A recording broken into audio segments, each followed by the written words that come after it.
This is a quick video on Functional Skills Level 1 Common Errors. Okay, so maybe you're about to sit the Functional Skills exams for the first time, maybe you're resitting it, but this is just going to be a quick video going through some of the things that make students lose marks and can sometimes be the difference between a pass and a fail. So let's have a look. And these are both for the writing and the reading paper. So first of all, this is from the reading paper. This is about making a mistake of knowing what a layout technique actually is. A layout technique, sometimes I call it an organisational feature, and these are just things that are used to help break down a text. Okay, so my definition here is it's something that is used to help organise information and make certain pieces of information stand out. And we'll have a look at a few examples now. So the organisational techniques, they fit into kind of two different categories. We have the ones that are organised, so in a very broad sense, some of them do more than one job. So we have headings, so these generally appear at the top of the page. And we have subheadings, so the heading that is below the main heading that is used to kind of break it down into subcategories. Paragraphs, okay, so just literally, it's kind of like if you were skimming and scanning, how would you find specific piece of information? These are organizational features, organizational techniques that will help with that, and also numbered lists. So, like, generally find these in instructional text. So you have 1, 2, 3, like a steps that you follow. Next, we have techniques that make information stand out. So these are things like bullet points. So the small little bullet, they're just to kind of break down information. You have bold text, which is that very kind of dark text that is used to kind of show when specific words are important. It kind of creates a stress on that word. You can have underlining. You can have a change of font. You can also have italics, and you can also have images. I mean, there's a few more different organizational features, organizational techniques, but these are the main ones that you would find. So it's very visual, these organizational techniques, and that's how they differ from language techniques or language features.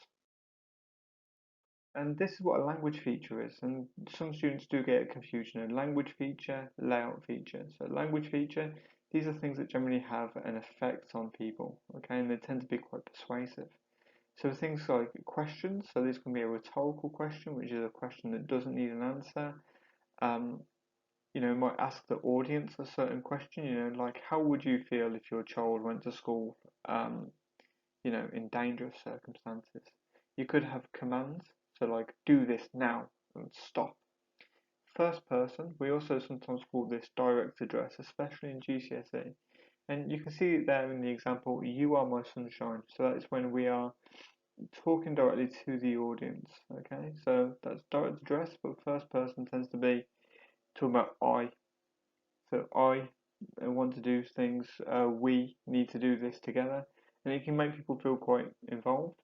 And then the rule of three. Now, for level one, all you've got to really do is identify these features. You don't really need to comment upon them too much, but save that thinking for level two functional skills and your GCSE. Okay, next one is misreading the question, and this can be said for any exam that you ever take. It's about developing good exam skills at this point. So this is a sample question I pulled off the Pearson website. So it says, according to text A, what is the name of the scariest roller coaster in the world? Okay, and this might seem quite simple, but in the moment when you've got a lot of pressure and the examiner is making you feel a little intimidated and everyone's writing, it's easy to make those mistakes. So according to text A, first thing I would do is underline text A so that you know that you're looking at the right text. So remember that for the reading test, there will actually be three different texts that you will have to look at. And it says name the scariest roller coaster in the world. So going back to that skimming and scanning technique, and if you're unsure how to do that, be sure to check out the video on skimming and scanning that we did earlier. Um, and just look for that term, scariest roller coaster, only in text A. And finally, do be aware of how many marks are available for each question. It will give you some kind of indication of how much you need to write or how many answers you need to write. So here it's just literally looking for one name. If you wrote any more than that, you'd start wasting your time and the examiner might get confused and stuff like that. So good exam technique. It will kind of help you answer the question, save yourself some time, and make sure you are getting those marks. Okay, so we can see this in the writing question. So the benefit of underlining these things and not making that mistake. So for the writing question, you tend to have this little information box here. This is a little sample that I wrote that's available on the video on report writing that I'll put up in a second.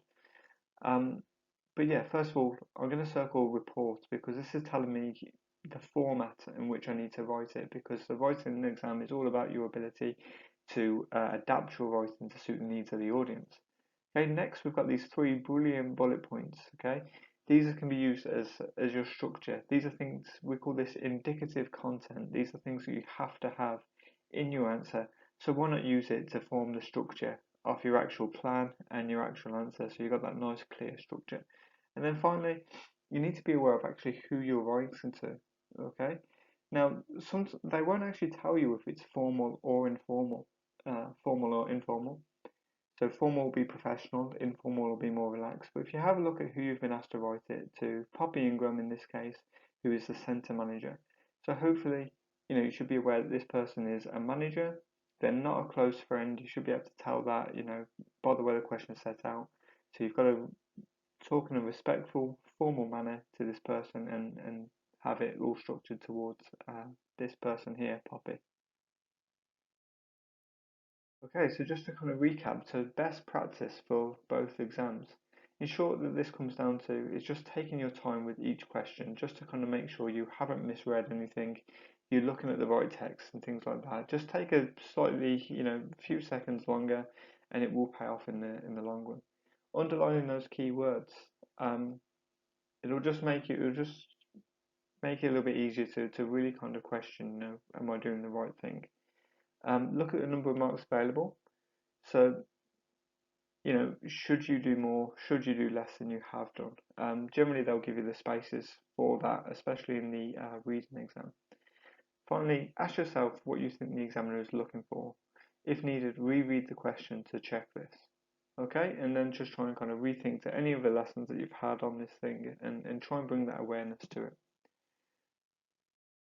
Okay, finally, there's some downloads that are available in the comment section. Okay, it's got a sample question. Well, it's got sample text in which you can identify some layout features or organisational features, as they're otherwise known, and then just one other question. Okay, so just about kind of a recap of today's learning. Okay, guys, so if you like what you saw today, please make sure you like and subscribe, or just let me know in the comments if there's any other videos that would be helpful and all. Well, guys, thanks for listening.